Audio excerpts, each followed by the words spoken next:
Close your eyes and let your mind wander back through the mists of time, back to when the world was younger and the gods walked closer to the earth.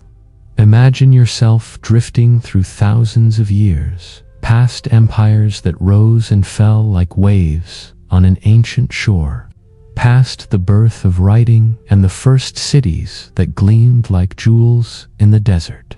We are traveling to a land between two rivers, where humanity first learned to dream in stories that would echo through eternity.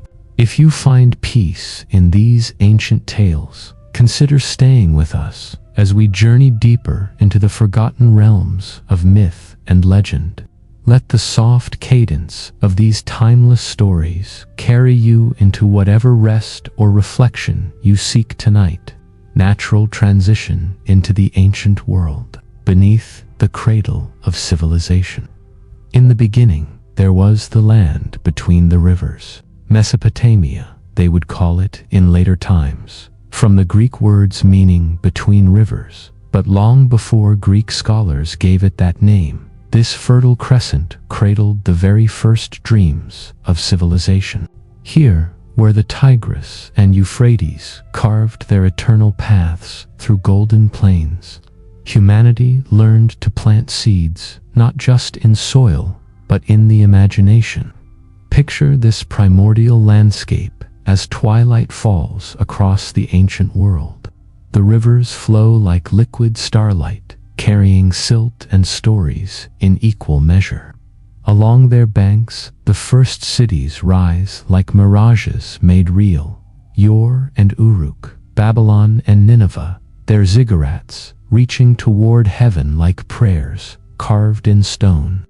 These towering temples pierce the night sky, their stepped sides climbing toward the stars that the ancients believed were the writing of the gods. The air is thick with the scent of barley and dates, of burning oil lamps and incense that drifts from temple courtyards. In the streets below the great towers, merchants speak in a dozen tongues, their words weaving together like threads in some cosmic tapestry. Children play in the shadows of monuments that will outlast empires, their laughter echoing off walls that have witnessed the birth of written history itself. This is Sumer, the first chapter in humanity's great book. Here, around 4,000 years before the Common Era, people first learned to capture language in wedge-shaped marks pressed into clay. But before they wrote laws and accounts, before they recorded the deeds of kings, they wrote down their dreams. They wrote of gods who shaped the world from chaos, of heroes who wrestled with mortality, of love that could move mountains and grief that could shake the foundations of heaven. As night deepens over this ancient land, imagine the first storytellers gathering their listeners close. Perhaps they sit in the courtyard of a mud brick house, the warm desert air carrying the distant sound of temple bells. Or maybe they rest beside the great ziggurats themselves, where priests keep eternal vigil and the boundary between earth and heaven grows thin.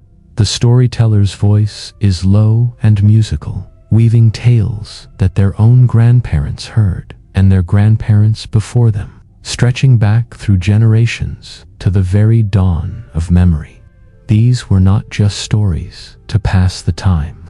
They were maps to navigate the mysteries of existence, lighthouses built of words to guide humanity through the dark waters of the unknown.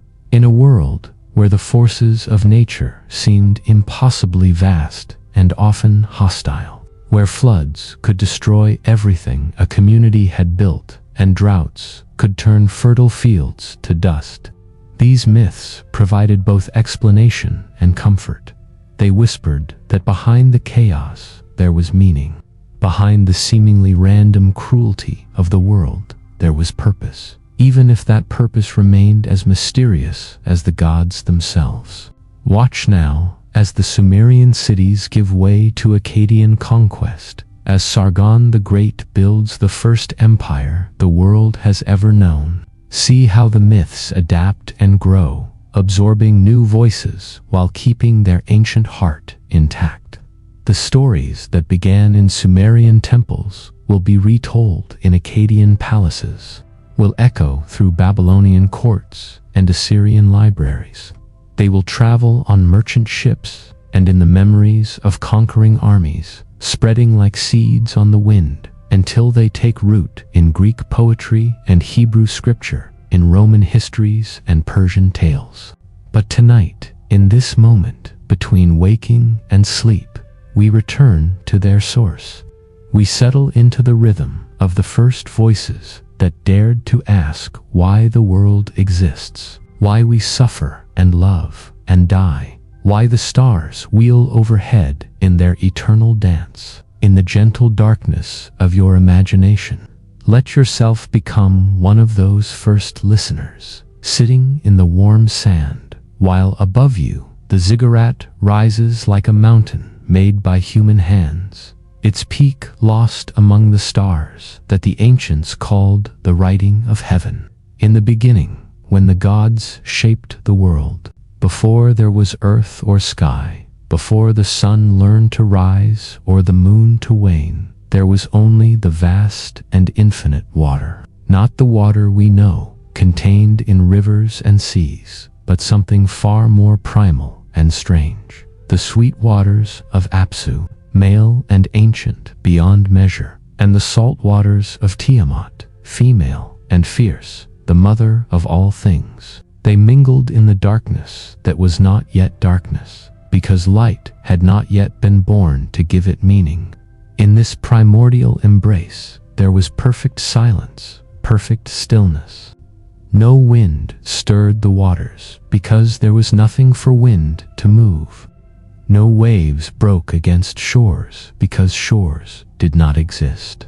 There was only the gentle mixing of sweet and salt, and in that mixing, something began to stir. Not thought as we know it, for mind had not yet been created, but something like the first dream of consciousness, the first whisper of what might be. From this union of the primal waters, the first gods began to take form, not born as mortals are born, but condensing slowly from the cosmic waters, like dew forming on grass at dawn. First came Lamu and Lahamu, whose names echo the very sound of the waters from which they emerged. They were followed by Anshur and Kishar, the horizons of sky and earth, though sky and earth themselves did not yet exist. These ancient ones moved through the endless water like thoughts moving through a dreaming mind, beginning to shape reality through their very existence. But as the generations of gods multiplied and grew stronger, their movements began to disturb the perfect stillness that Apsu cherished. The young gods were vigorous and restless, their divine energy sending ripples through the cosmic waters. They spoke, and their voices created echoes that had never existed before. They moved, and their movements stirred currents in waters that had been still since the beginning of time. Apsu, the ancient father, grew troubled by this disturbance. The noise of his divine descendants broke the sacred silence he had known since eternity began. He complained to Tiamat, his consort, seeking her agreement to destroy these young gods and return the cosmos to its primal quiet.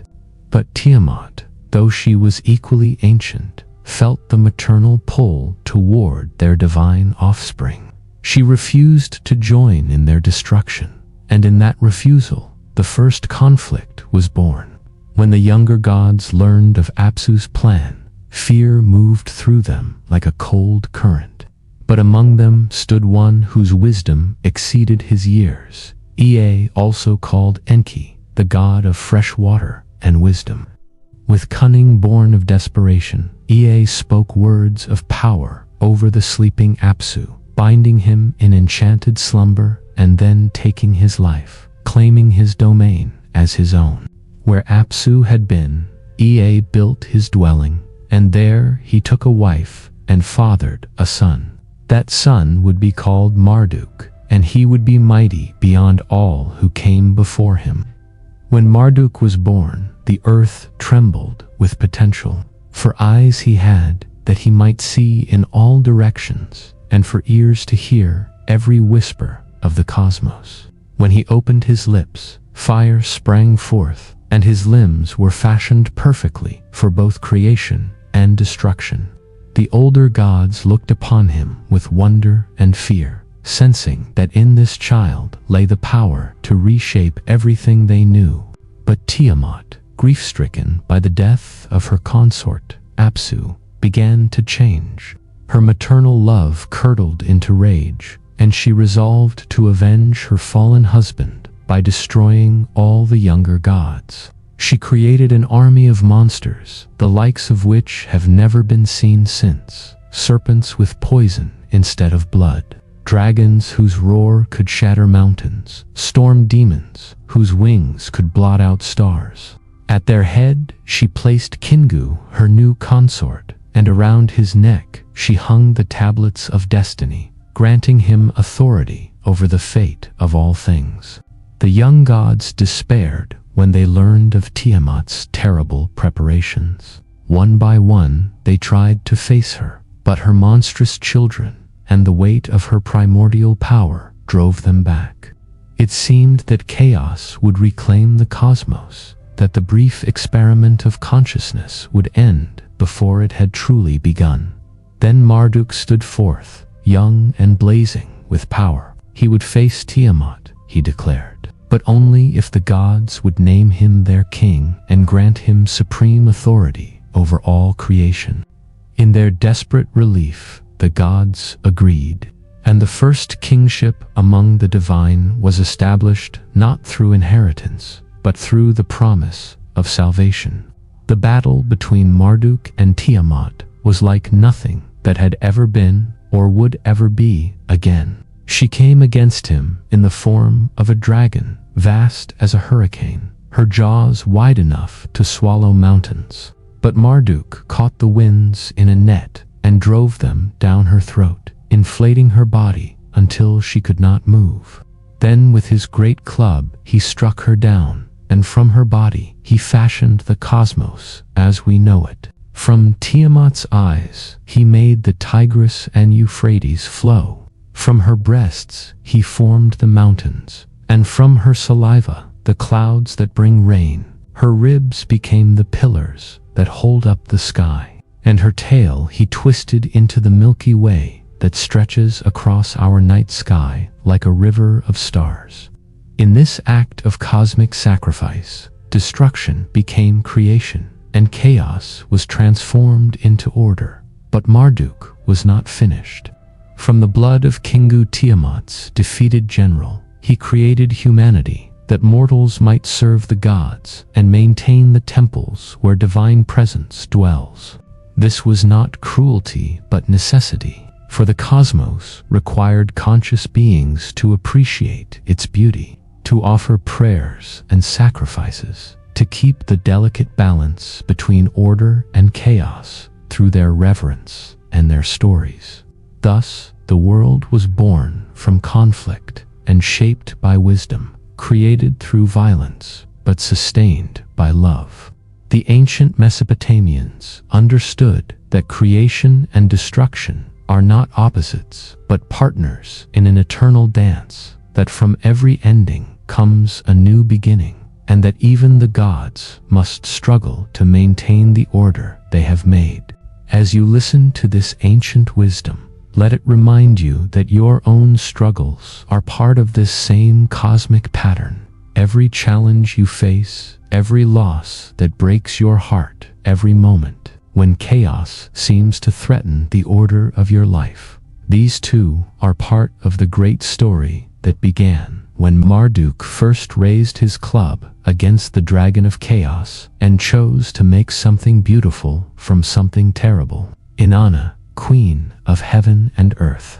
Among all the gods who walked between heaven and earth in those ancient days, None shone brighter or cast a more complex shadow than Inanna, she who would later be known as Ishtar in the Akkadian tongue.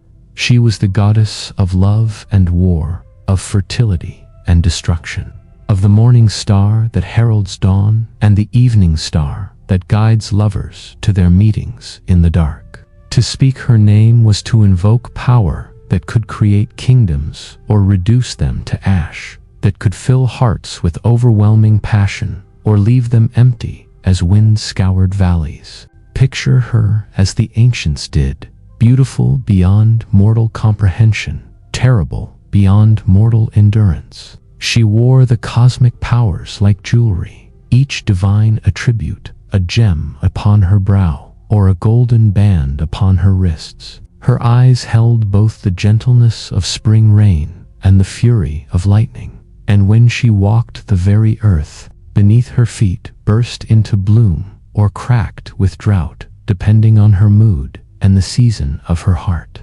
Inanna was not content to simply receive the worship of mortals and the deference of other gods. Her spirit burned with a restless hunger for experience, for knowledge, for power itself. She looked upon the cosmic order that Marduk had established and found it insufficient to contain her vast ambitions. Why should the divine gifts be distributed according to ancient customs, when she possessed the strength and cunning to claim them for herself? This desire led her to attempt one of the most audacious thefts in all mythology. The me, those fundamental forces and knowledge that make civilization possible, were kept by Enki in his underwater palace in the city of Eridu. These were more than mere objects or even concepts. They were the very building blocks of culture itself. The art of kingship was there, and the knowledge of metalworking, the secrets of writing, rested alongside the mysteries of sexual union. The power to make war nestled next to the wisdom to make peace. Inanna prepared herself carefully for this cosmic heist. She adorned herself with all her divine regalia, the crown that commanded respect, the golden necklace that enforced her will, the breastplate that protected her from harm, the ring that granted authority, the rod that channeled power, and the sacred garment that proclaimed her royal status. Thus prepared, she traveled to Eridu, where the wise god Enki ruled over the sweet waters beneath the earth. Enki welcomed her with the hospitality due to a queen and fellow deity. They feasted together in his underwater palace, where the walls were decorated with pearls and the floors paved with polished coral. The wine they drank was made from the first grapes that ever grew, and as the evening progressed, Enki's wisdom became clouded by pleasure and drink. In his increasingly generous mood, he began offering Inanna the me, one by one. "Take the divine crown," he said, "for surely you deserve to rule." And Inanna accepted it graciously. "Take the art of lovemaking," he continued, "for you understand passion better than any." Again she accepted. One by one, over 100 of the fundamental powers passed from Enki's keeping into hers. The ability to inspire terror, the knowledge of craftsmanship, the power to bestow fertility, the authority to declare war and negotiate peace. When Enki awakened the next morning, his clarity returned along with his sobriety. He realized what he had done and sent his servants to reclaim the me from Inanna before she could reach her own city of Uruk. But Inanna had not become queen of heaven and earth through naivety. She had already loaded the divine powers into her sacred boat and was racing across the waters toward home. What followed was a chase across the cosmic waterways, with Enki's servants pursuing Inanna while she called upon every resource at her disposal to escape. At each attempt to stop her, she demonstrated the very powers she had claimed, using the me themselves to overcome the obstacles placed in her path. When they tried to sink her boat, she called upon the divine power of boatmanship to keep it afloat. When they summoned demons to block her way, she invoked the authority of queenship to command them aside. Finally, she reached Uruk, her beloved city, and there the people welcomed her with celebrations that lasted for days. The Me were safely hers, and through her, humanity gained access to all the arts and knowledge that would make civilization possible. Enki, recognizing that perhaps this had been the will of fate all along, accepted her victory with as much grace as he could muster. But Inanna's greatest adventure was yet to come, and it would take her to a realm from which none returned unchanged, the Underworld itself, domain of her sister Ereshkigal, Queen of the Dead. What drove Inanna to attempt this journey remains one of the great mysteries of mythology. Some say it was simple ambition, a desire to extend her rule over all realms of existence. Others suggest it was grief over the death of her beloved Dumuzi, or perhaps a need to understand the full cycle of life and death that governed all existence. Whatever her motivation, Inanna prepared for the journey with the same meticulous care she had shown in approaching Enki. She gathered her 7 divine powers and wore them as protection. The crown of heaven, the beads around her neck, the twin stones upon her breast, the golden ring upon her hand, the rod and line of divine justice, and the pala garment that proclaimed her royal status. To her faithful servant Ninshubur, she gave strict instructions. If she did not return within 3 days, Ninshubur was to seek help from the great gods. The descent to the underworld began at the gate of Gunzir, where the sun sets and light dies each day. Here stood the gatekeeper Nedi, who challenged her right to enter the realm of the dead while she still lived. But Inanna's will was not to be denied, and she commanded him to admit her to face her sister Ereshkigal. What followed was perhaps the most harrowing journey in all mythology. At each of the 7 gates of the underworld, the guardians demanded that Inanna remove one of her divine powers. At the first gate, they took her crown. At the second, her necklace. Gate by gate, her divine protection was stripped away until she stood naked and powerless before her sister's throne. Ereshkigal, Queen of the Dead, looked upon her sister with eyes like empty stars. Whether from jealousy, from the demands of cosmic law, or from some necessity we cannot understand, she pronounced the judgment of death upon Inanna.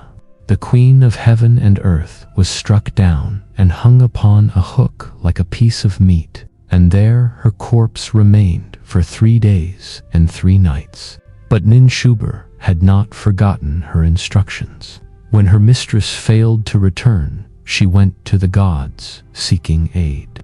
Most turned away, unwilling to interfere with the laws of death, but Enki, perhaps remembering his debt to Inanna, crafted 2 creatures from the dirt beneath his fingernails. These beings, neither male nor female, neither living nor dead, could enter the underworld without violating its laws.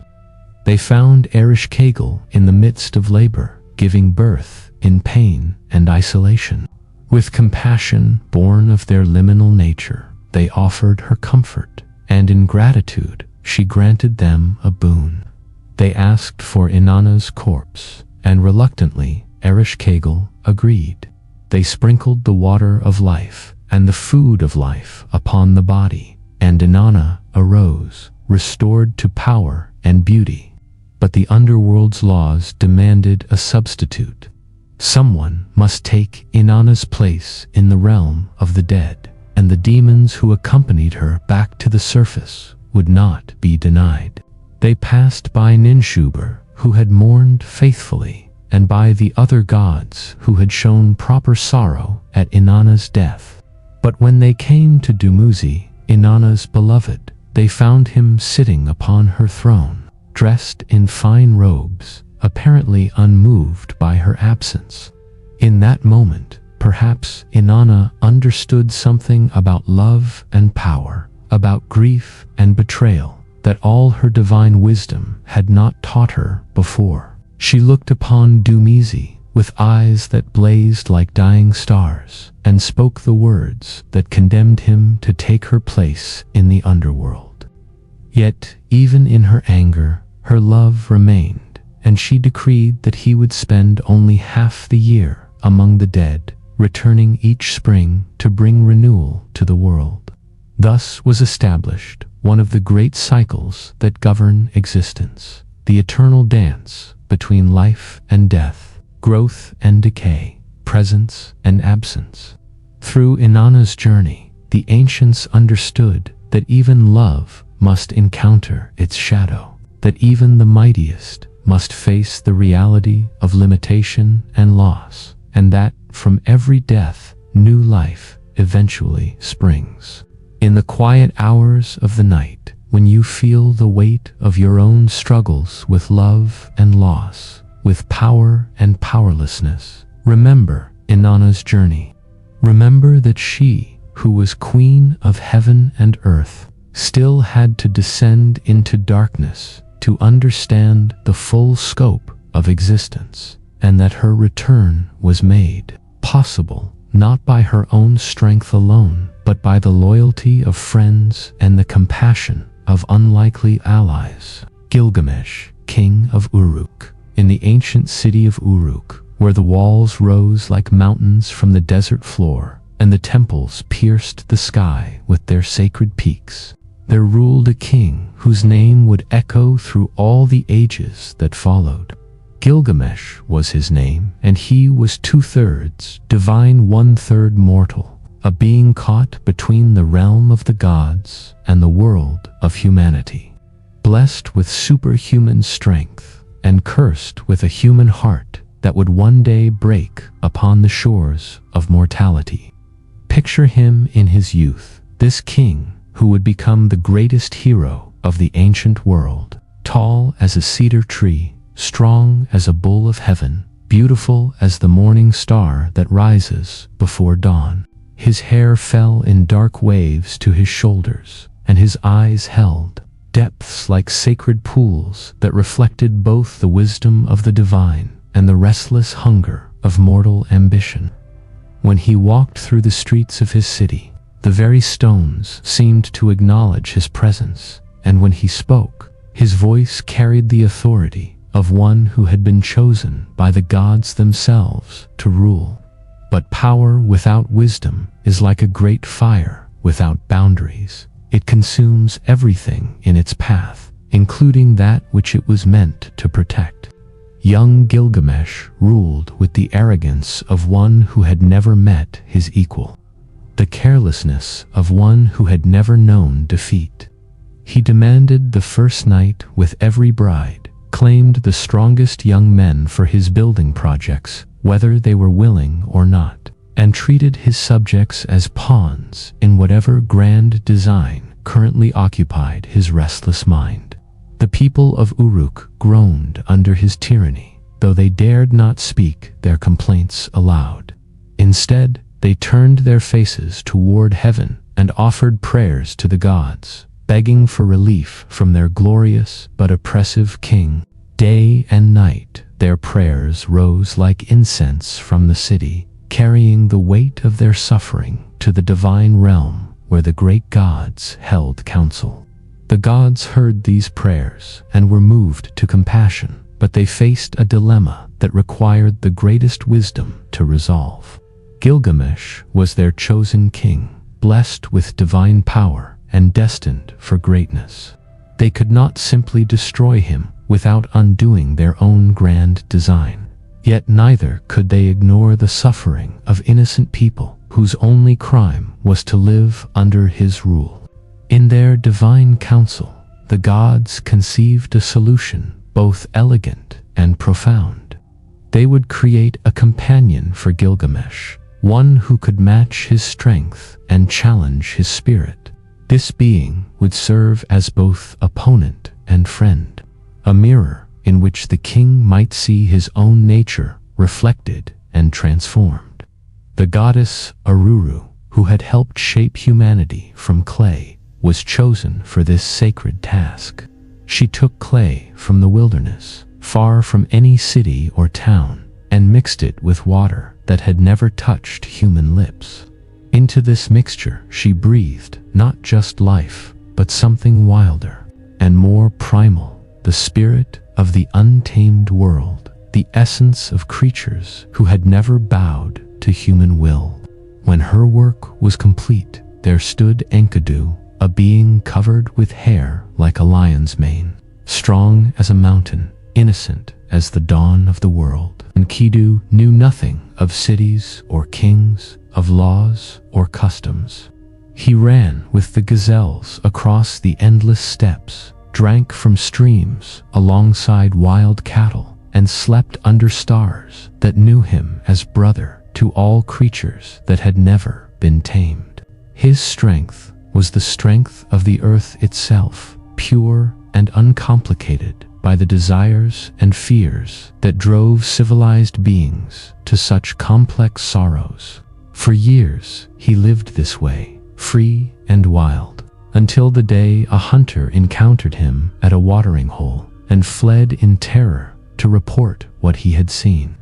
The hunter's tale reached the ears of Gilgamesh, and something in the description of this wild man stirred the king's interest. Here, perhaps, was the challenge he had unconsciously been seeking, the test that would give meaning to his great strength. But Gilgamesh was not only mighty, he was also cunning, schooled in the ways of both gods and mortals. He understood that strength alone would not be enough to capture this creature of the wilderness. Instead, he sent Shamhat, a sacred courtesan from the temple of Ishtar, to the place where Enkidu dwelt. Shamhat was beautiful beyond mortal understanding, trained in all the arts of love, and skilled in the mysteries that connect the physical and spiritual realms. When she encountered Enkidu at the watering hole, she offered him not violence, but intimacy, not conquest, but connection. For 7 days and 7 nights, they shared the pleasures of love, and in that sharing, Enkidu began his transformation from wild creature to civilized being. The change was immediate and irreversible. When Enkidu tried to return to his animal companions, they fled from him, recognizing that he had crossed a boundary that could never be uncrossed. He had tasted the fruit of civilization, and though it brought him knowledge and sophistication, it also brought him exile from the innocent world where he had been born. Shamhat became his guide in this new existence, teaching him to wear clothes, to eat bread instead of grass, to drink beer like a civilized person. She told him stories of the great city of Uruk and its mighty king, and something in these tales stirred Enkidu's newly awakened sense of justice. If this Gilgamesh was truly as arrogant and oppressive as the stories suggested, then perhaps it was Enkidu's destiny to challenge him. The first meeting between these two mighty beings took place at the gates of Uruk, when Gilgamesh was on his way to claim his right to a bride who was being married that very day. Enkidu blocked his path, declaring that such tyranny must end. What followed was a battle that shook the very foundations of the city. As these two titans grappled with each other like forces of nature unleashed, they fought until the walls cracked and the ground split beneath their feet. They wrestled until both were exhausted, until neither could claim victory over the other. And in that moment of perfect balance, when each recognized in the other a worthy opponent and equal, their combat transformed into friendship. From that day forward, Gilgamesh and Enkidu were inseparable, like two aspects of a single soul that had finally been reunited. Enkidu's wild wisdom tempered Gilgamesh's civilized ambition, while Gilgamesh's knowledge of law and custom helped Enkidu navigate the complex world of human society. Together, they were complete in a way that neither had been alone. Their friendship transformed not only themselves, but the very nature of their stories. No longer was Gilgamesh the tyrant king, ruling through fear and force. Instead, he became a hero whose adventures would inspire songs and tales for thousands of years.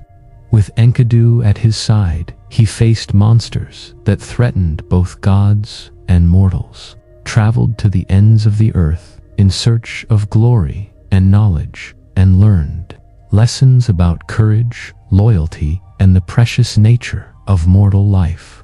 But even in their greatest triumphs, there was a shadow that followed them.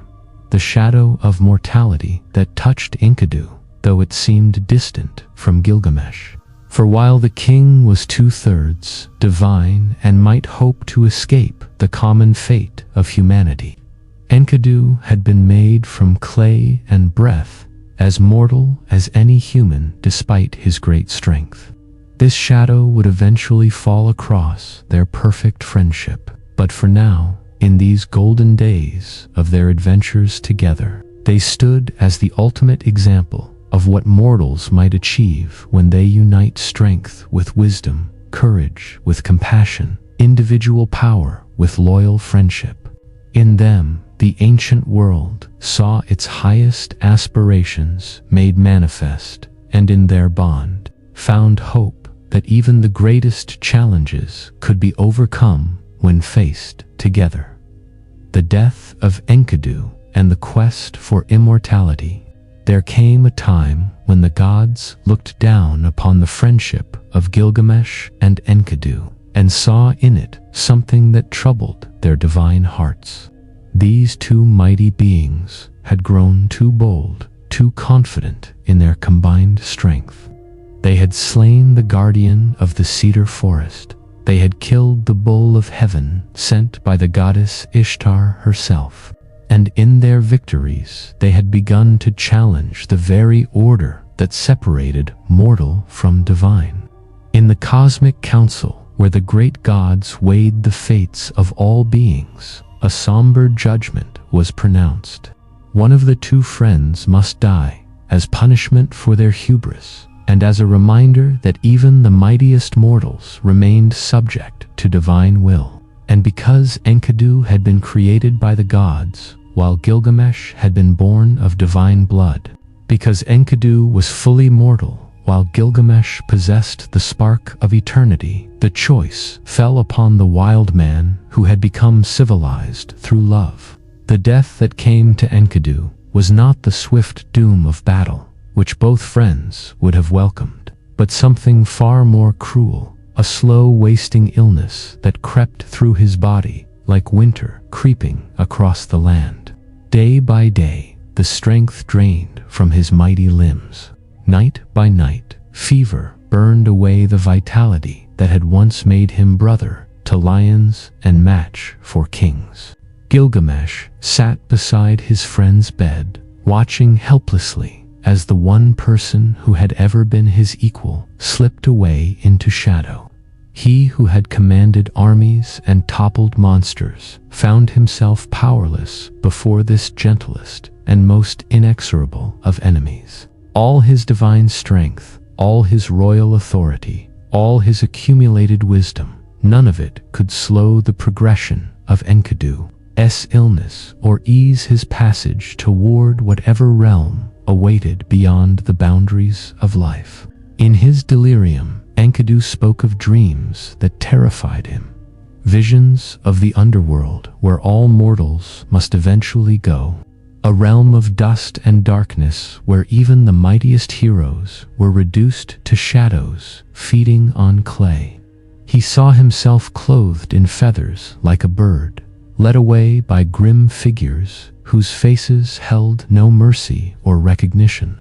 These dreams spilled from his lips in broken whispers that pierced Gilgamesh's heart like arrows. For in them the king glimpsed his own eventual fate.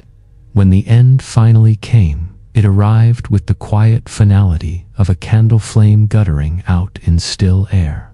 One moment Enkidu was there, his hand warm in Gilgamesh's grasp, his breathing shallow but steady. The next moment he was gone, and no amount of calling his name or pleading with the gods could bring back the spark that had animated his beloved friend.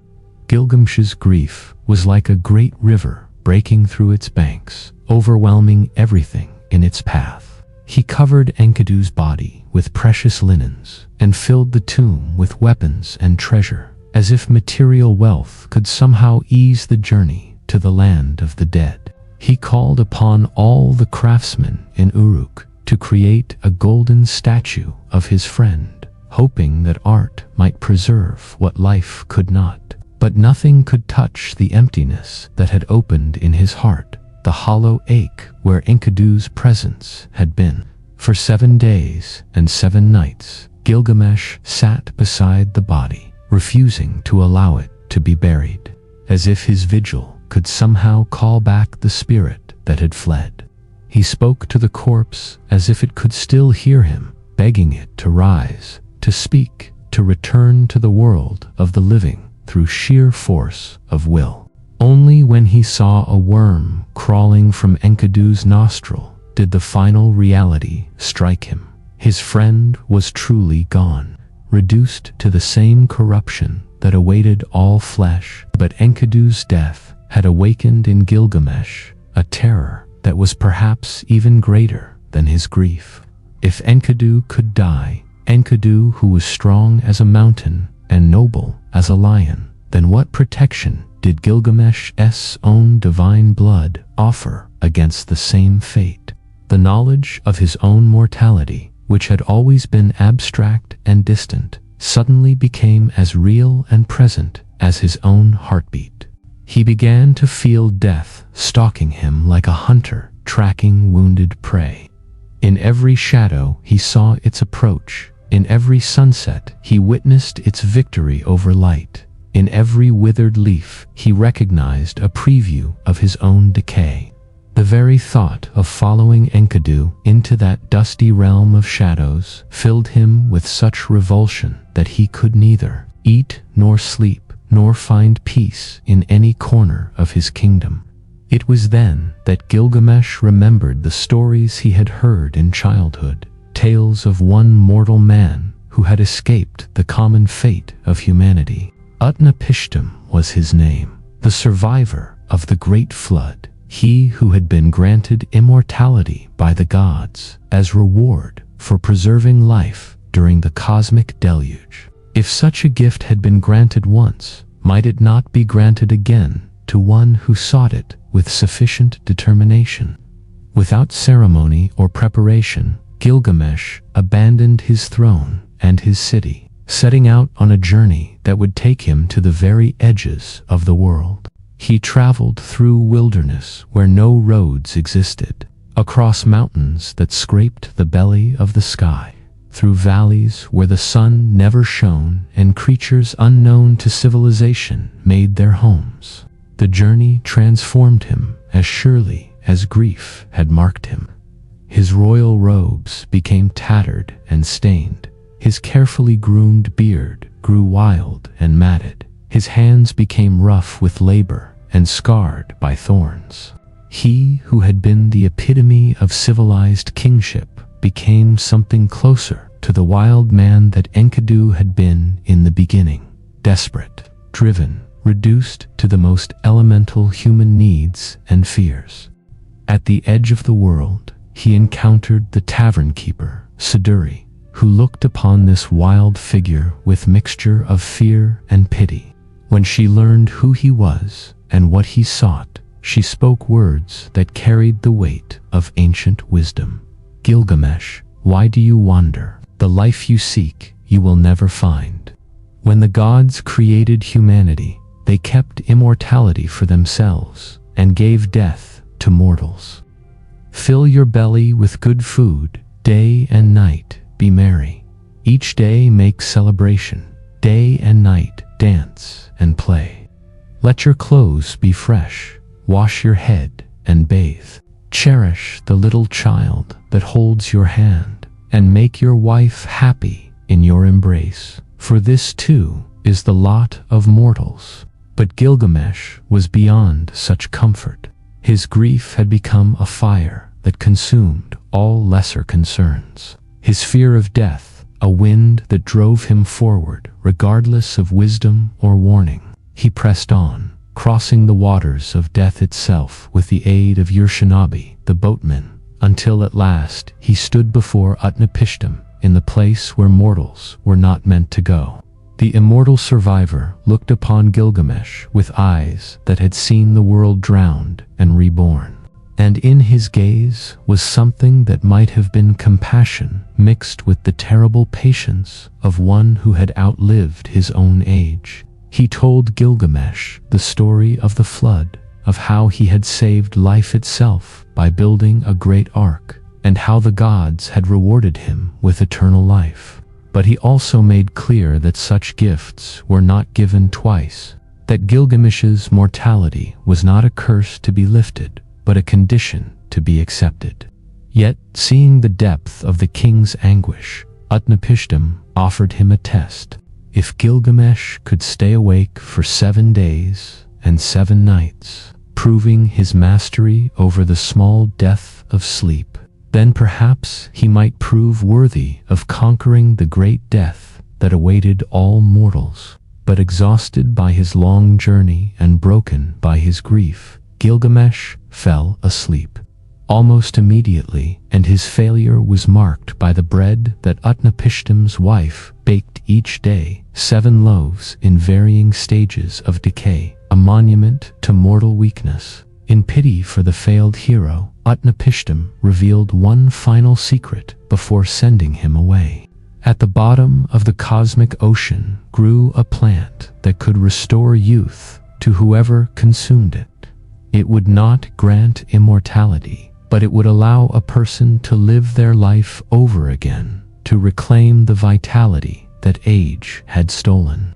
With desperate hope, Gilgamesh dove to the ocean floor and retrieved this plant. Though its thorns cut his hands and its weight nearly drowned him, he clutched it to his chest like a mother holding her child, seeing in it not just his own salvation, but the possibility of returning to Enkidu, the gift of life itself. But on his journey home, weary from his long travels, Gilgamesh stopped to bathe in a cool spring. He set the plant aside for just a moment, and in that moment, a serpent emerged from the water and devoured it. The snake immediately shed its old skin and slithered away renewed, while Gilgamesh was left with nothing but the bitter taste of ultimate failure. He sat beside the spring and wept, not the dramatic grief of a hero facing cosmic tragedy, but the quiet, exhausted tears of a mortal man who had finally reached the limits of his strength and found them insufficient. In that moment, perhaps, Gilgamesh began to understand what Siduri and Utnapishtim had tried to tell him, that the search for immortality was not a quest to be one, but a truth to be accepted, that the meaning of life lay not in its duration, but in how it was lived. When he finally returned to Uruk, Gilgamesh looked upon his city with eyes that had been washed clean by sorrow and failure. The walls he had built, the gardens he had planted, the people he had ruled, all of this would outlast his mortal frame, carrying something of his essence forward into times he would never see. In this recognition, he found not the immortality he had sought, but something perhaps more precious, the understanding that even mortal life could achieve a kind of eternity. Through the love it gave and the beauty it created, gods of the storm, sun, and underworld, between the great epics of heroes and kings, between the cosmic dramas of creation and destruction, there moved through the ancient Mesopotamian world a vast pantheon of divine beings, each governing their own sphere of existence, each demanding recognition and reverence from the mortals who lived under their influence. These were not distant, abstract deities, but gods who walked close to the earth, whose moods shaped the weather, whose favor determined the fate of crops, whose anger could bring plague, or whose blessing could ensure prosperity. Let us pause in our journey through the great myths to encounter these divine personalities, to understand how the ancients experienced the sacred presence that infused every aspect of their daily lives. For in a world without scientific explanations for natural phenomena, every thunderclap was the voice of a god. Every sunrise was a divine gift. Every storm was a message written across the sky in wind and lightning. Enlil, whose name means Lord Wind, stood among the greatest of the gods, second in power only to Anu, the ancient sky father. But where Anu dwelt in remote celestial heights, Enlil moved through the middle realm between heaven and earth, and his presence was felt in every breath of air that stirred the barley fields or filled the sails of boats upon the rivers. He was the god of storms and hurricanes, of the gentle breezes that brought relief from desert heat, and the terrible winds that could strip the leaves from trees and tear the roofs from houses.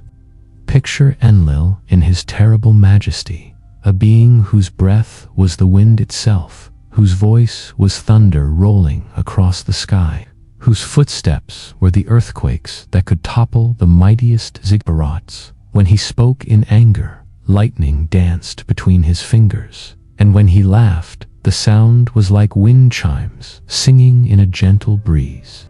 The ancients understood that air itself was alive with his presence, that every wind carried his commands, and every storm was an expression of his divine will. Yet Enlil was not merely a force of destruction. He was also the god who brought the spring rains that awakened the earth from winter's sleep, the divine breath that filled the lungs of newborns with their first taste of life. In his sacred city of Nippur, priests kept eternal vigil in his honor, reading the patterns of wind and weather as carefully as scribes read cuneiform tablets, interpreting the divine will through the movement of clouds and the direction of breezes. In the temple courtyards where Enlil was worshipped, wind chimes made of precious metals sang constantly in the moving air, their music thought to be pleasing to the god who dwelt in the space between earth and sky. Worshippers would release birds into the air as offerings, watching them disappear into Enlil's domain as messengers carrying human prayers to divine ears. On holy days, kites made of silk and painted with sacred symbols would dance in the wind above the temple towers, visible signs of humanity's attempt to touch the realm where Enlil ruled supreme.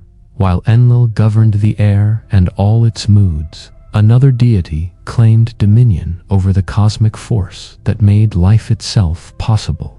Shamash, whose name would echo through the ages in many languages, was the sun god, the divine light that drove away the shadows of night and revealed truth in all its brilliant clarity. Each dawn was his birth, each sunset his death, and each night his journey through the underworld to be reborn again with the coming of another day. The ancients saw in Shamash not just the source of physical light and warmth, but the embodiment of justice and moral clarity. His all-seeing eye, traveling daily across the sky, witnessed every deed performed under heaven, every secret whispered in shadowed corners, every act of kindness or cruelty that mortals believed hidden from divine notice. Before his perfect vision, no lie could stand, no injustice could remain concealed, no truth could be forever buried in darkness. In the great law codes of Mesopotamia, kings claimed to receive their authority from Shamash, depicting themselves receiving the rod and ring of justice from the god's own hands. Court proceedings were conducted in his name, with judges invoking his presence to ensure that truth would prevail over falsehood. Travelers crossing dangerous territory would pray to Shamash for protection, knowing that no bandit could hide from his searching gaze. No enemy could strike from ambush, while the sun god watched from above.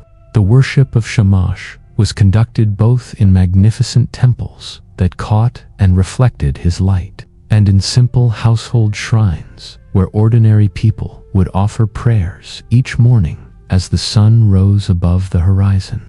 His sacred number was 20, representing the fingers and toes that mortals counted by end. His symbol was the disk of the sun, surrounded by radiating flames that reached into every corner of creation. But even Shamash, mighty as he was, had to yield his dominion. When night fell and darkness claimed the world, each evening he would descend into the underworld, that shadowy realm where the dead dwelt under the rule of gods, whose names were whispered rather than spoken aloud, whose temples were built not to catch light but to contain darkness, whose worship required courage of a different kind entirely. Ereshkigal, whose name means Queen of the Great Earth, ruled over this domain of shadows and silence. She was Inanna's sister, but where Inanna embodied the bright aspects of feminine power, love, fertility, the joy of creation, Ereshkigal presided over the dark necessities that balanced the cosmic order. Death was her gift to mortals, not as punishment, but as the completion of every life's natural cycle. The final rest that gave meaning to all the struggles that preceded it.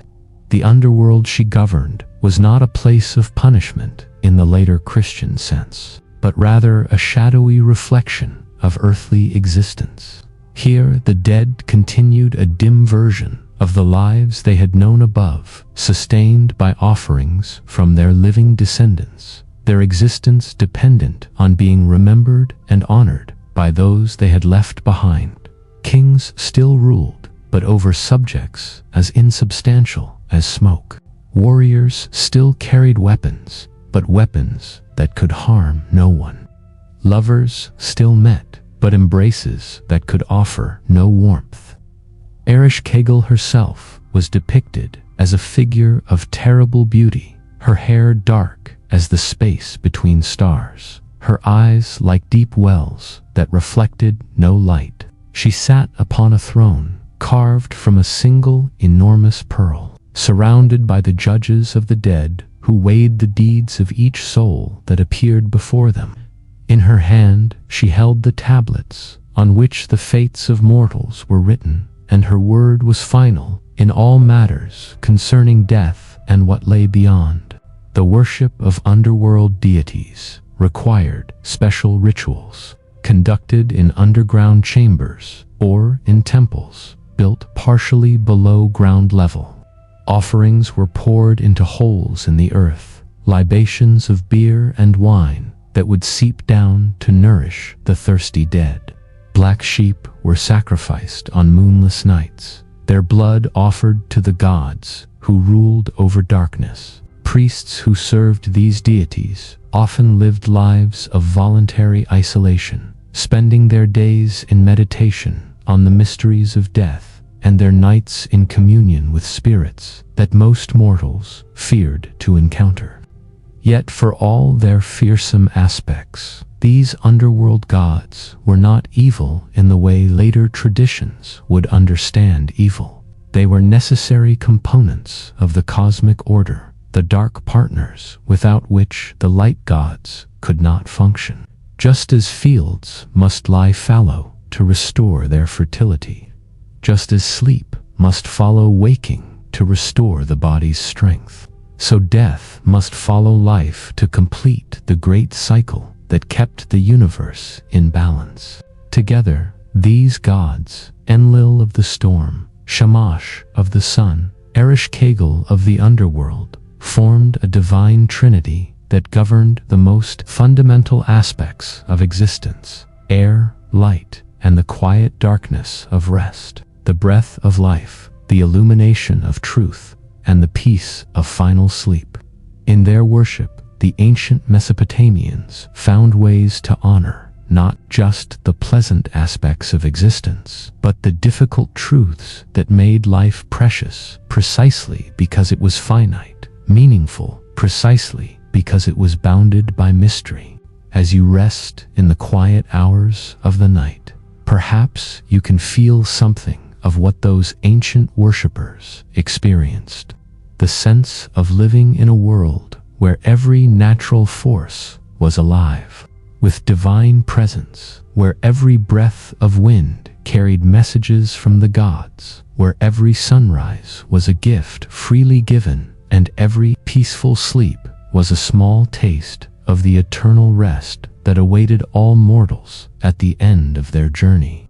The flood before the flood. Long before the Hebrew scribes would set down the story of Noah and his ark, long before Greek poets would sing of Deucalion's survival of the great deluge, the people of Mesopotamia preserved memories of a flood so vast and terrible that it nearly erased humanity from the face of the earth. These were not mere stories borrowed from other traditions, but the original source from which all later flood narratives would flow like tributaries joining a great river. In the most ancient days, when the world was younger and the gods walked more closely among mortals, humanity had grown numerous and prosperous. Cities spread along the riverbanks like jewels strung upon silver threads, and the sound of human voices, laughing, arguing, singing, weeping, rose to heaven in an endless chorus. Children played in temple courtyards, merchants haggled in bustling marketplaces, and craftsmen worked by lamplight far into the night, their hammers ringing against bronze and gold. But this very prosperity contained within it the seeds of disaster. The gods, who had created humanity to serve in their temples and maintain the cosmic order, found their rest disturbed by the constant noise of mortal activity, like neighbors kept awake by a party that has gone on too long.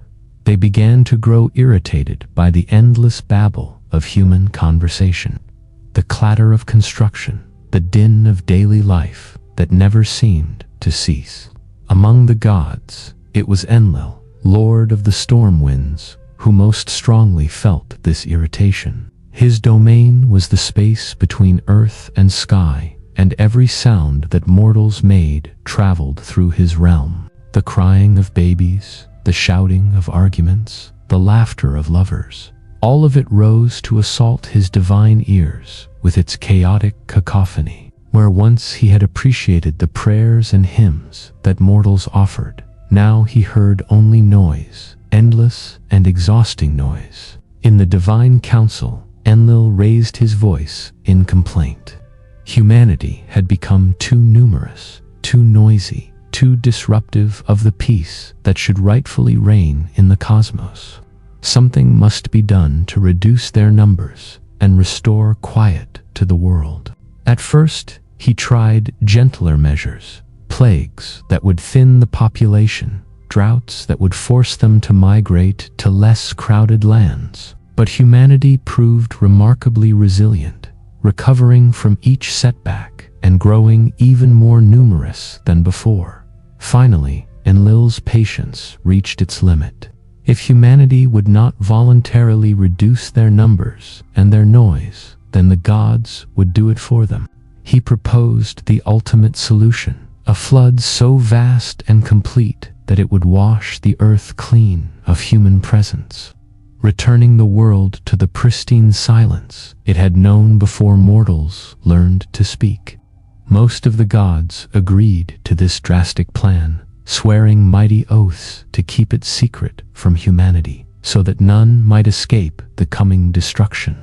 But one god found himself unable to remain silent in the face of such wholesale annihilation. Ea, also called Enki, the god of wisdom and fresh water, had always been humanity's friend and protector. He had taught mortals the arts of civilization, had guided them in building their first cities, had watched with parental pride as they learned to write and craft and create beauty in the world. Ea could not directly violate his oath to keep the flood secret, but wisdom finds ways around even the most binding promises. In the city of Shuruppak, there lived a man named Atrahasis, exceedingly wise, who served as priest in Ea's temple and had always been faithful in his devotions. To this man, Ea spoke not directly but through the walls of his house, as if the wind itself were carrying divine words. "Wall," Ea said, knowing that Atrahasis was listening on the other side, "listen carefully to my words. A great flood is coming that will destroy all life upon the earth. Build a boat, abandon your possessions, save your life, forget wealth, and seek life instead. Spurn property and keep the soul alive. Load the boat with examples of every living thing." Atrahasis heard these mysterious words and understood their meaning with the wisdom that had earned him his name, though the task seemed impossible. Building a vessel large enough to preserve life itself, he did not question the divine command. He began construction immediately, working with desperate urgency as he felt the approach of catastrophe like a pressure in the air before a terrible storm. The boat he built was unlike anything that had ever floated upon water. Some accounts describe it as perfectly square, a floating mountain with 7 decks and rooms for every kind of creature. Others tell of a circular vessel as round as the earth itself, with walls that curved up toward heaven like the dome of the sky. Whatever its shape, it was vast beyond normal comprehension, an ark designed not just to carry passengers, but to preserve the very concept of life itself. Into this vessel, Atrahasis loaded not just his family and servants, but examples of every animal that walked or crawled or flew. Every plant that grew from the earth, every seed that might one day bloom again when the waters receded. He brought craftsmen skilled in every art, that knowledge itself might survive the coming deluge. He loaded grain and oil, precious metals and sacred texts, everything that would be needed to rebuild civilization when the flood was over. The other inhabitants of his city watched these preparations with growing bewilderment. When they asked Atrahasis what he was doing, he could only repeat the words that Ea had suggested, that he was building the boat because Enlil was angry with him, and he must sail away to seek the protection of Ea in his domain over the waters. The people shook their heads at this apparent madness, but they were too busy with their own lives to interfere with what seemed like the harmless delusion of an old priest. Then came the day when the skies began to darken with clouds unlike any that mortals had ever seen. The air grew thick and oppressive, filled with an electric tension that made animals restless and children cry without knowing why. Birds flew in confused circles, unable to find their way to roost. The very stones seemed to whisper warnings of what was coming. Shamash, the sun god, gave Atrahasis the final signal when the rider of the storm appeared at evening, when the sky itself seemed to be fleeing from some cosmic terror. Then it would be time to enter the ark and seal its door. That evening came like no other in the history of the world, with clouds that moved against the wind and lightning that struck upward from the earth toward heaven. Atrahasis and all his passengers entered the boat, and with his own hands he sealed the door that would not be opened again until the waters receded. No sooner was this done than the deluge began. Not gentle rain that builds slowly, but a catastrophic unleashing of every drop of water that existed above and below the earth. The cosmic waters of Apsu and Tiamat, which had been separated at the creation of the world, were reunited in a torrent that erased the boundary between sea and sky. Rain fell like spears from heaven, while underground springs burst forth like geysers, and the two floods met in a chaos of destruction that swept away everything humanity had built. Cities that had stood for thousands of years were reduced to mud and scattered stones in a matter of hours. For 6 days and 7 nights, the storm raged with fury that seemed to shake the very foundations of creation. The gods themselves, safe in their heavenly realm, looked down upon the destruction they had unleashed and began to feel something like regret. The silence they had sought to restore now seemed not peaceful but terrible. The absence of human voices, no longer a relief but a cause for mourning. Ishtar, who had loved humanity despite their flaws, wept at the sight of the drowning world. Her tears fell like jewels into the floodwaters, and she cried out that she regretted agreeing to such total destruction. Even Enlil, who had instigated the flood, began to wonder if they had gone too far, if the cure for humanity's noise might not prove worse than the original complaint. On the 7th day, the storm finally exhausted itself, and silence fell over the transformed world. But it was not the peaceful quiet that Enlil had desired. It was the silence of death, the absence of all life and growth and possibility. Where once the earth had teemed with cities and farms, with forests and meadows, now there was only an endless ocean stretching to every horizon, its surface broken only by the peaks of the highest mountains, rising like islands from the flood. Atrahasis' ark floated alone on this cosmic sea, carrying within its walls the last remnants of everything that had once made the world beautiful and alive. For 7 more days they drifted, seeing no sign of land, no hope of finding anywhere to begin again. Then finally the boat came to rest on the peak of Mount Nemush, the highest point in all the world, which alone had not been submerged beneath the waters. Like all flood survivors in every tradition that would follow, Atrahasis sent out birds to search for signs that the waters were receding. First, a dove, which returned finding no place to rest. Then a swallow, which also came back to the ark. Finally, a raven, which did not return. And by this, Atrahasis knew that somewhere the bird had found land and food and the beginning of a world reborn. When at last it was safe to leave the ark, Atrahasis' first act was to build an altar and offer sacrifice to the gods, who had preserved his life through the catastrophe. The smoke of his offerings rose sweet and welcome to heaven, where the gods, who had been missing the prayers and worship of mortals, gathered around it like guests around a warm fire. It was then that Enlil discovered how humanity had survived his flood, and his anger blazed forth like lightning. Someone had betrayed the divine secret, had allowed mortals to escape the destruction that was meant to be complete. But Ea stood forth to defend his actions, pointing out that total destruction served no one's interests, that a world without worshippers was a world where the gods themselves would be forgotten.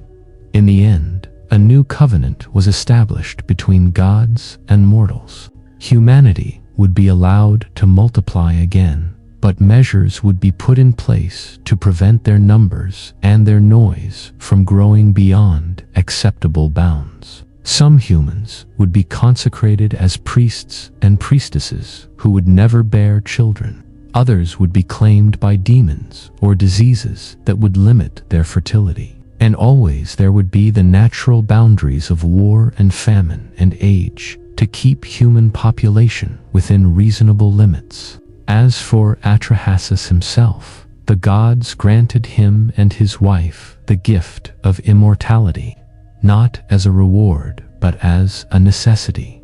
Someone must remain who remembered the flood, who could tell future generations the story of how the world ended and began again, who could serve as a living reminder that the patience of the gods, while great, was not infinite. Thus ended the age of innocence, when humanity had lived without understanding that their very existence depended on maintaining harmony with the divine powers that shaped their world.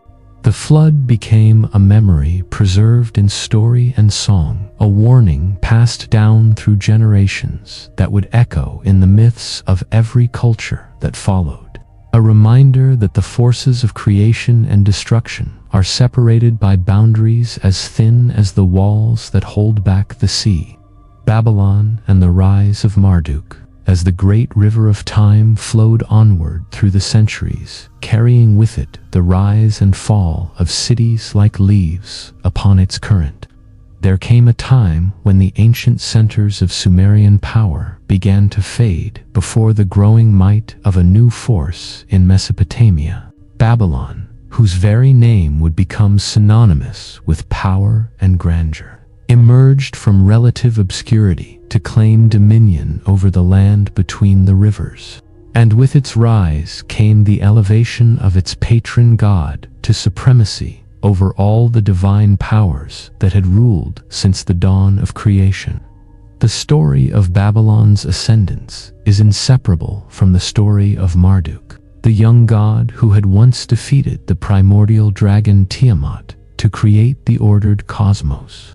But in those earlier days, Marduk had been merely one deity among many, honored in his own city but not recognized elsewhere as supreme ruler of the divine realm. As Babylon's earthly power grew, however, so too did the influence of its divine patron, until the myth itself began to change to reflect new political realities. Picture the Babylon of Hammurabi's time, around 1750 years before the Common Era. The city rises from the plain like a vision of human ambition made manifest in brick and stone. Its walls stretch for miles, pierced by great gates decorated with glazed reliefs of dragons and bulls, symbols of the divine power that protects the city from all enemies. At its heart stands the ziggurat called Etemenanki, house of the foundation of heaven and earth, a stepped pyramid that reaches toward the sky like a mountain built by human hands. This tower, which later peoples would remember as the Tower of Babel, was more than just an architectural marvel. It was a physical representation of Babylon's claim to be the center of the world, the axis around which all creation turned. Its 7 levels corresponded to the 7 celestial spheres, and at its summit stood a shrine where Marduk himself was believed to descend from his heavenly palace to commune with his earthly servants. From the top of this ziggurat, a visitor could see the entire Babylonian realm spread out below like a map drawn by the gods themselves. The Euphrates curved through the city like a silver snake, its waters reflecting the light of palace windows and temple facades. Gardens hung from terraced walls, their greenery a testament to the irrigation systems that had transformed the desert into a paradise. Streets laid out in orderly patterns connected neighborhoods where craftsmen from every corner of the known world plied their trades, creating objects of beauty and utility that would be carried by merchants to distant lands. But Babylon's true power lay not just in its wealth or its walls, but in its role as a center of learning and law. Here, scribes copied and preserved the ancient texts of Sumer and Akkadi, ensuring that the wisdom of earlier ages would not be lost as empires rose and fell.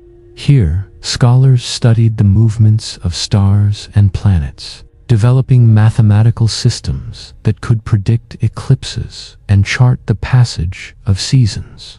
Here, judges applied the laws that Hammurabi had received from Shamash himself, creating a system of justice that would influence legal thinking for millennia to come.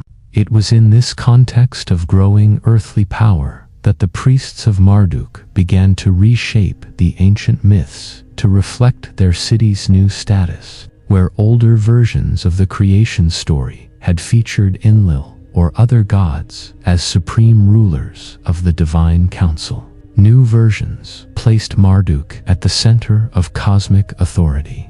His victory over Tiamat was retold with increasing emphasis on his wisdom and justice, portraying him not just as a mighty warrior, but as the perfect king whose rule brought order and prosperity to gods and mortals alike. This mythological revision was not simply a matter of local pride or political propaganda. It reflected a genuine transformation in how the people of Mesopotamia understood the relationship between earthly and divine power. As the world grew more complex and interconnected, as empires replaced city-states and international diplomacy replaced purely local concerns, the old pantheon of specialized local deities seemed inadequate to address the needs of a more sophisticated age. Marduk, as reimagined by Babylonian theologians, was a god suited to rule over this expanded world. He possessed not just the strength to defeat chaos, but the wisdom to maintain justice, the diplomatic skill to negotiate agreements between competing divine factions, and the administrative ability to manage a cosmic empire that grew ever more complex with each passing century. In the great poem known as the Enuma Elish, his coronation as king of the gods is described with all the pageantry of a royal court ceremony, complete with formal speeches, ritual tests of power, and the enthusiastic acclamation of his divine subjects. The annual celebration of this cosmic kingship became one of the most important religious festivals in the Mesopotamian calendar. During the 11 days of the Akitu festival, held each spring at the time of the new year, the people of Babylon reenacted Marduk's victory over chaos and his establishment of order in the universe. The king himself played the role of the god, symbolically dying and being reborn, being humiliated and then restored to power, demonstrating that even earthly rulers derived their authority from cosmic principles that transcended individual personalities or dynasties. On the 5th day of the festival, the king would be stripped of his royal regalia and led before Marduk's statue in the great temple. There, the high priest would strike him on the cheek and pull his ears, ritually humiliating him to demonstrate that no mortal power could exist without divine sanction. The king would then recite a confession of his failures and shortcomings, admitting his dependence on the gods' continued favor. Only after this ritual abasement would his crown and scepter be returned to him, symbolically renewed by divine grace. The climax of the festival came when a great procession carried Marduk's statue through the streets of Babylon to a special temple outside the city walls. Here, the cosmic battle between order and chaos was reenacted through elaborate rituals and dramatic presentations, with priests playing the roles of various gods and monsters. When Marduk's victory was celebrated, the entire city erupted in celebration, understanding that this divine triumph guaranteed another year of prosperity and protection from the forces that constantly threatened to drag the world back into primordial chaos. But Babylon's glory, like all earthly things, was not destined to endure forever. As centuries passed, the city faced challenges from rising powers to the east and west. Persian armies would eventually breach its mighty walls, and later conquerors would carry away its treasures and scatter its people. The great ziggurat would crumble into ruins, and the festivals of Marduk would be forgotten by all but scholars studying ancient texts. Yet something of Babylon's grandeur and Marduk's authority lived on in ways that even its enemies could not destroy.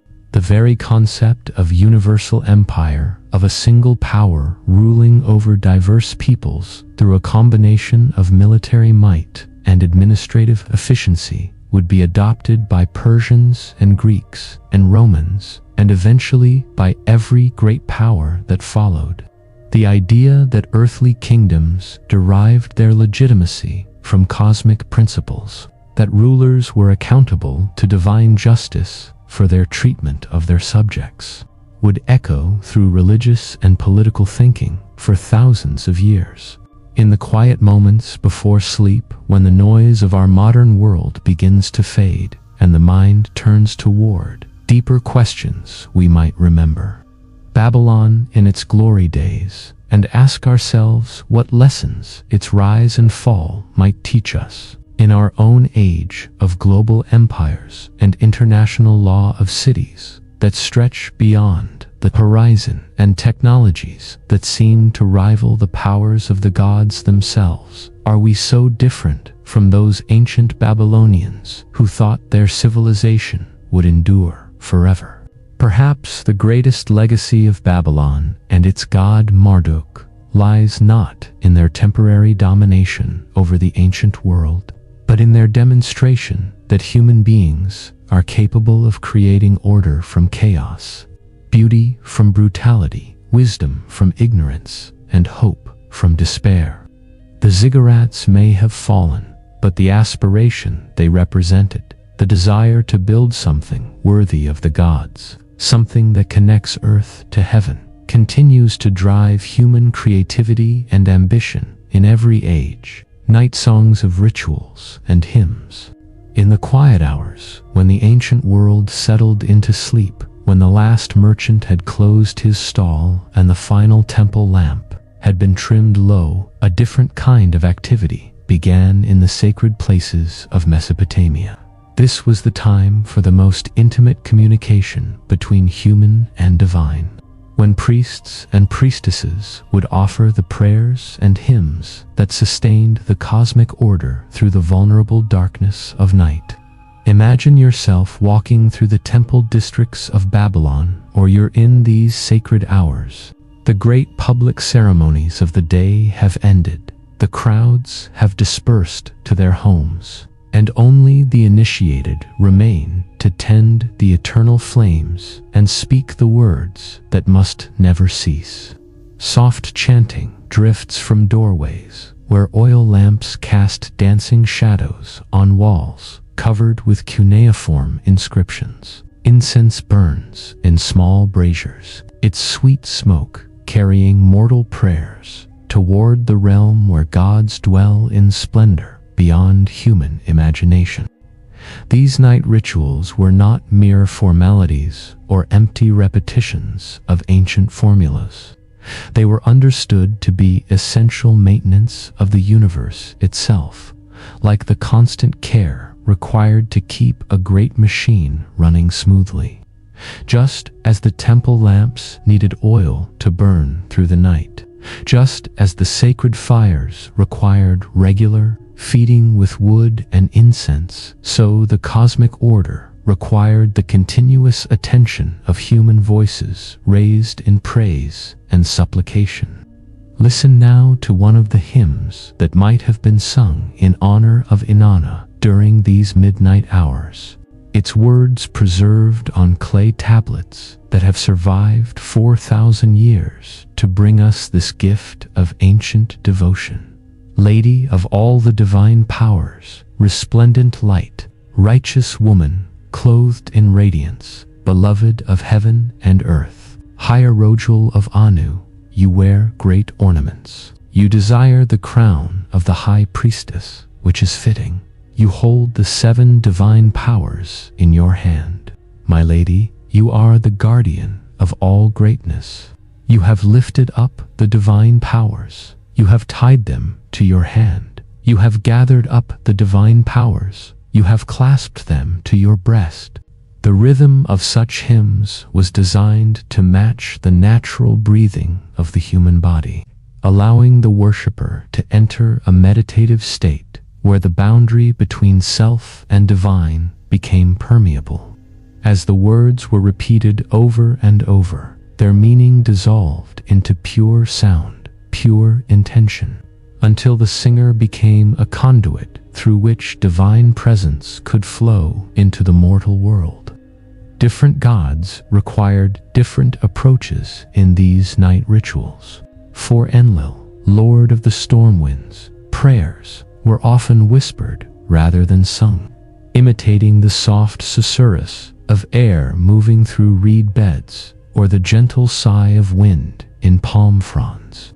Worshippers would sometimes release their breath in patterns that matched the wind outside, feeling themselves become part of the cosmic respiration that moved weather patterns across the earth. Shamash, the sun god, presented a special challenge for night worship, since his absence from the sky marked precisely the time when his power seemed most distant from human experience.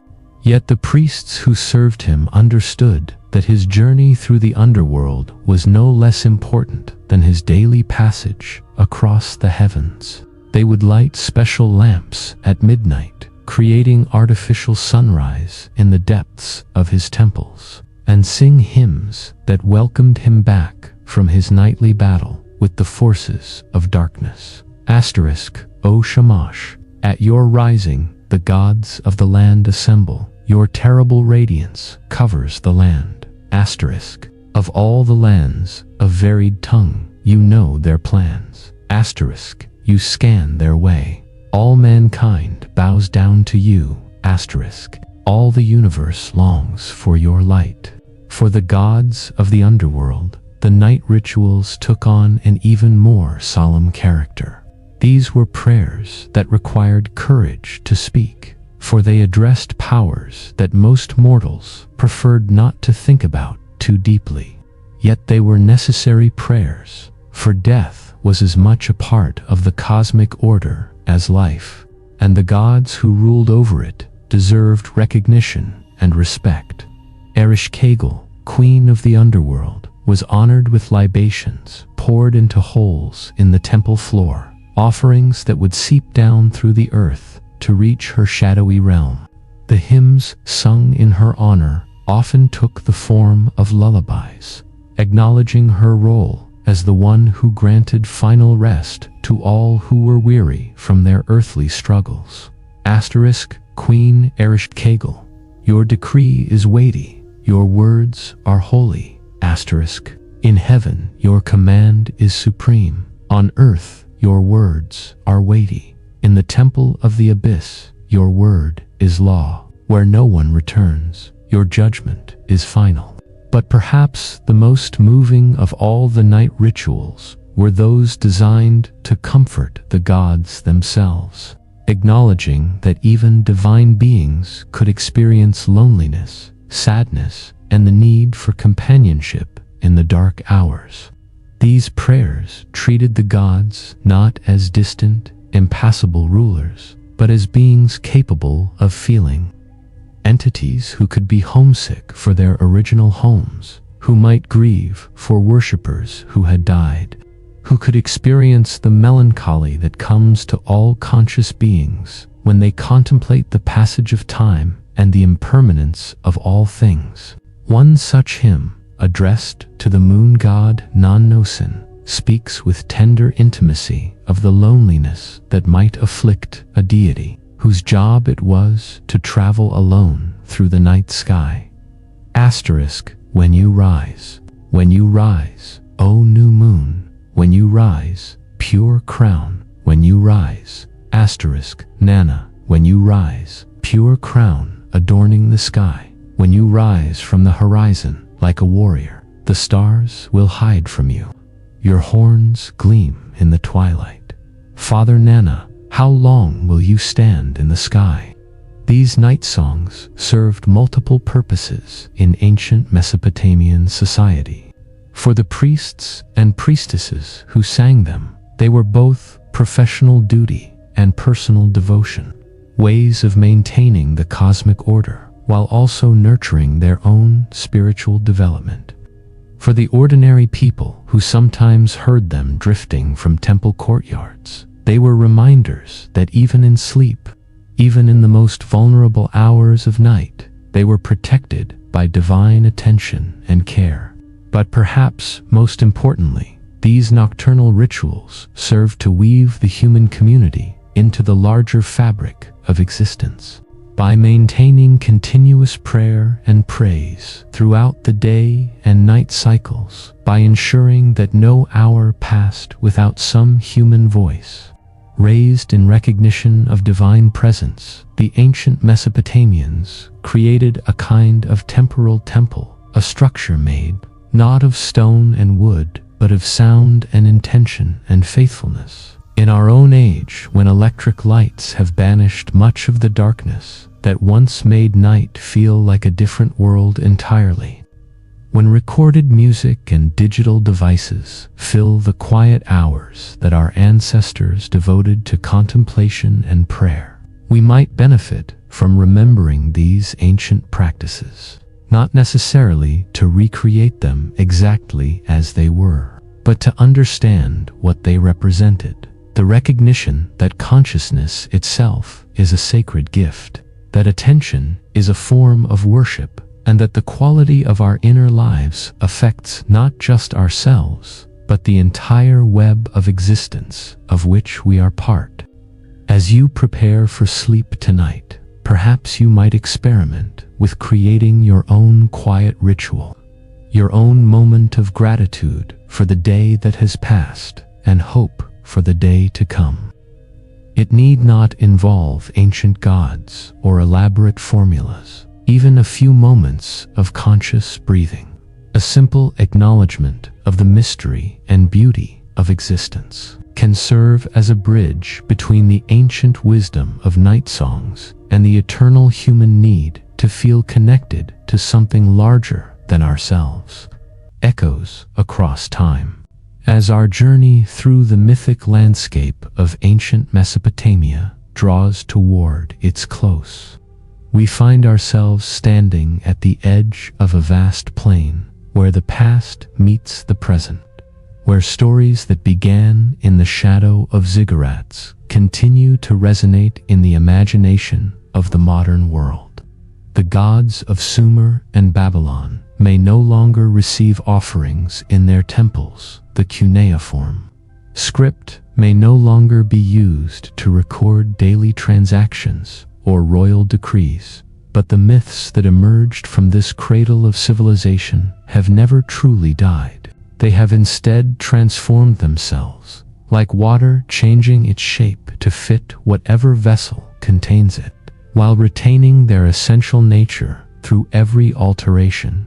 The flood that Atrahasis survived became the deluge that Noah weathered. The hero's journey that Gilgamesh pioneered was walked again by Odysseus, by Aeneas, by countless protagonists in stories that continue to be told around our modern campfires of cinema and literature.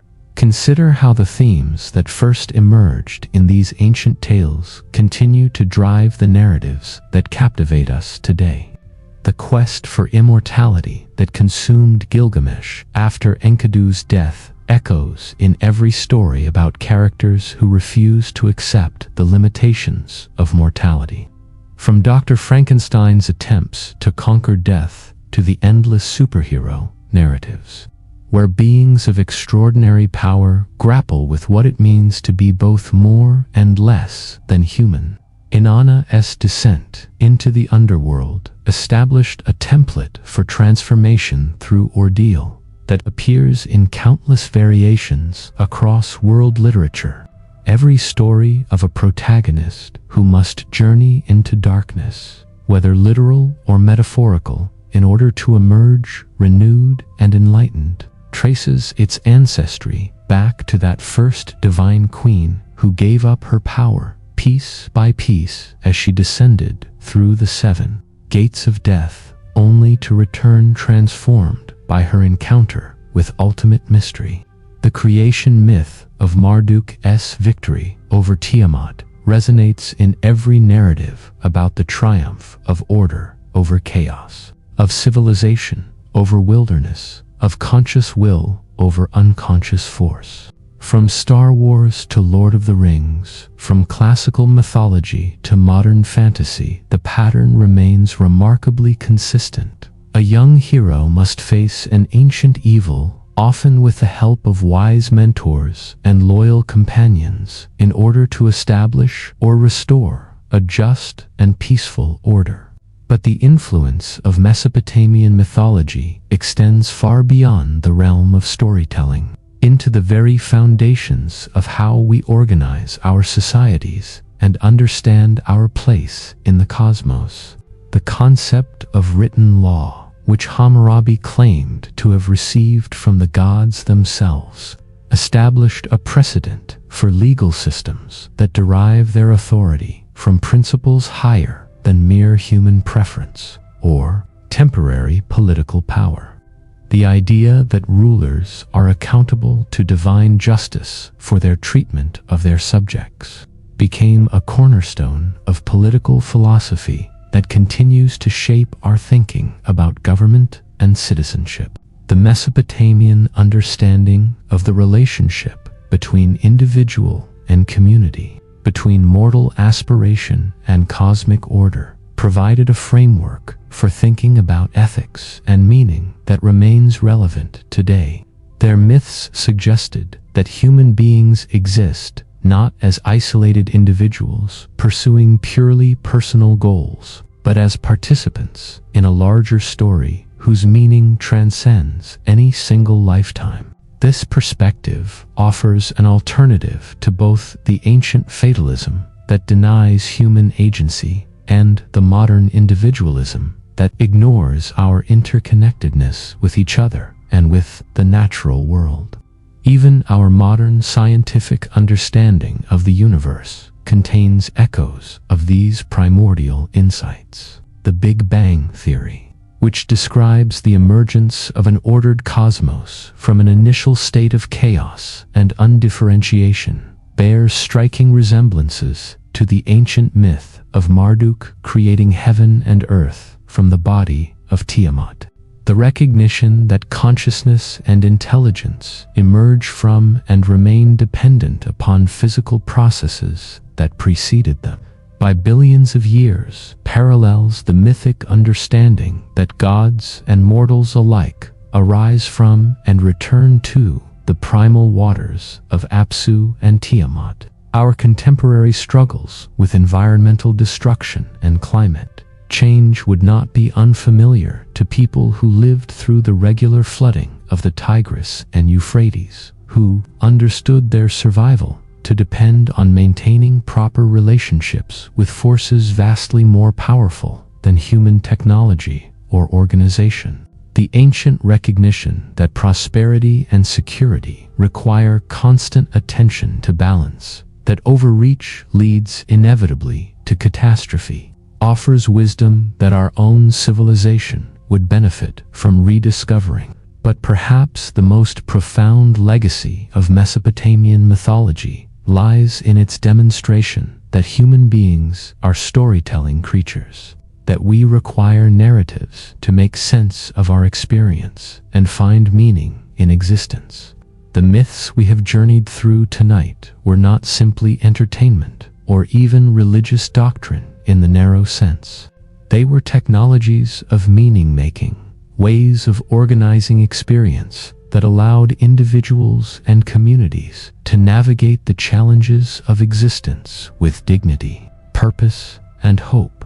In our own age, when traditional sources of meaning have been disrupted by rapid technological and social change, when many people report feeling disconnected from both their communities and the natural world, The ancient practice of gathering to share stories that connect individual experience to cosmic significance offers a model for cultural renewal.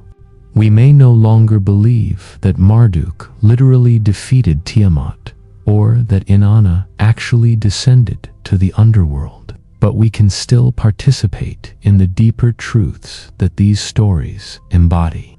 The recognition that creation and destruction are partners in an eternal dance, that love and loss are inseparable aspects of mortal experience, that individual lives gain meaning through participation in larger patterns that extend across generations. These insights remain as relevant today as they were 5,000 years ago.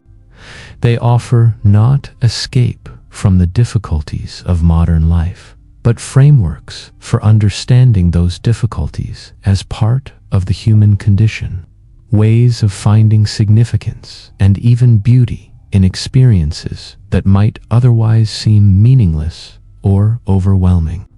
As we prepare to return from this journey through ancient myth to the realities of our contemporary world, we might ask ourselves what stories we tell to make sense of our own lives, our own communities, our own place in the grand narrative of existence. Do we have myths adequate to the challenges we face? Do our stories help us understand ourselves as connected to something larger than our individual concerns? Do they provide models for how to live with courage, wisdom, and compassion in the face of uncertainty and change? The gods of Mesopotamia may have fallen silent in their temples, but the human capacity for creating meaning through story remains as vital today as it was when the first poet looked up at the stars from a ziggurat in ancient Babylon and wondered what tales the heavens might tell. In every story we share, every narrative that helps us understand ourselves and our world, we participate in the same creative act that gave birth to Gilgamesh and Inanna, to Marduk and Enkidu, to all the mythic figures who have accompanied us on tonight's journey. The ancient Mesopotamians understood that we are all characters in a story larger than ourselves, that our individual lives gain meaning through their connection to the great narrative of existence that began before we were born and will continue after we are gone.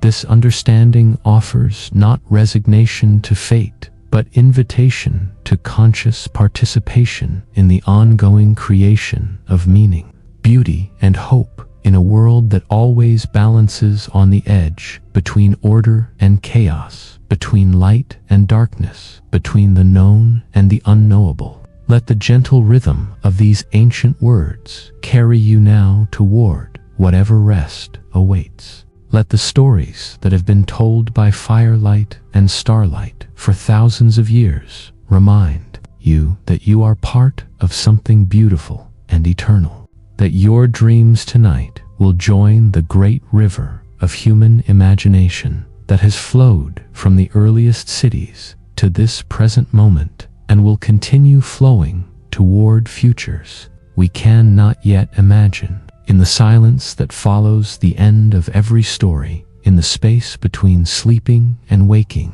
where dreams and reality meet, the gods of ancient Mesopotamia continue their eternal dance, and we continue to participate in the mythic journey that began when consciousness first looked upon the world and decided to tell a story about what it saw. Sleep well, knowing that you rest in the embrace of narratives older than memory, yet as fresh as tomorrow's dawn.